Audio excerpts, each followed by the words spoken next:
I had written a book before about the Macintosh called Insanely Great, and really wasn't planning on writing a book about the iPod. But from the time I got it, I was captivated with it. And as it got more popular, it became more of a cultural phenomenon, and I realized it tied together a lot of strands in the digital age in the beginning of the 21st century. And it was a great way to talk about what made a product successful, and as well as all the issues I've been writing about in the digital world, from copyright to how the internet empowers people with podcasts. It was a great vehicle to write about all these issues, and it was also just a lot of fun too, because I got to get into how people listen to music and things like that. I've been following the iPod since literally the day it came out, and I had a lot of interviews stored up. Every time there was a new variation on the iPod, I'd pretty much sit down with Steve Jobs after his announcement, and we'd talk about it. And I did a big cover story for Newsweek in 2004 where we went back. So when I set out to do the book, I did more work at Apple, which was very cooperative, but I also did a lot of work with things like academic papers and sociologists, and tracking down a lot of people with stories about the iPods. I talked to rock stars like John Mayer and Sarah McLachlan and Stefan Jakins, and even mathematicians and cryptographers to understand the iPod shuffle function. So I just really went all over the map to fill out these essays I wrote in Perfect Thing. To me, the signature aspect of the iPod is the shuffle.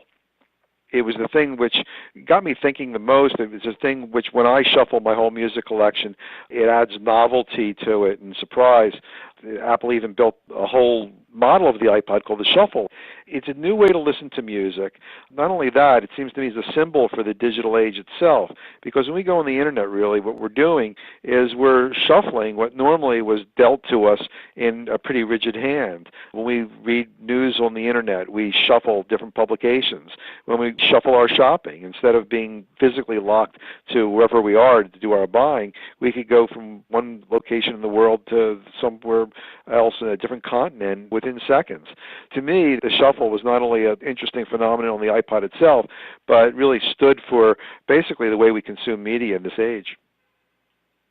As I realized how important shuffle was to iPod, to the digital age, a similar thing was going on with my book. I never thought the book would be arranged chronologically, like a Soul of a New Machine narrative, but I was writing about aspects of the iPod, and each one was going to be self-contained essay. With the essay would have a structure within it, but one wouldn't necessarily follow another. It can go in a different order. So then I had the idea, why not shuffle the chapters? And that would really keep the book, which is supposed to be a fun thing, in the spirit of the iPod. And Simon & Schuster went along with it. We did 4 different shuffles.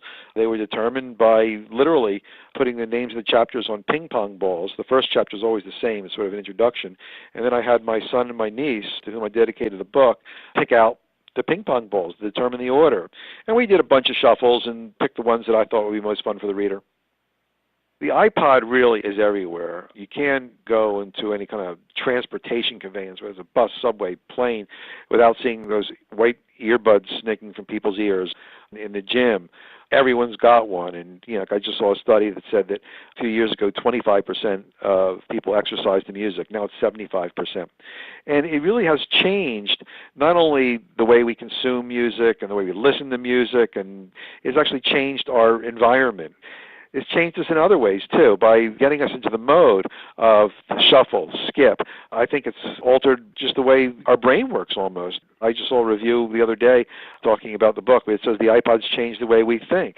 And, of course, it's had huge effects on a lot of businesses, from, of course, consumer electronics to the music industry, of course, but also radio, which now has to compete with the idea that people want variety, and also has to compete with the idea that people are listening to their iPods. It's changed the television industry, which now, because of the iTunes Store, sees an outlet for its television shows. People can buy them a la carte. Of course, this messes up their schedule. I think in the future it's going to have even more impact.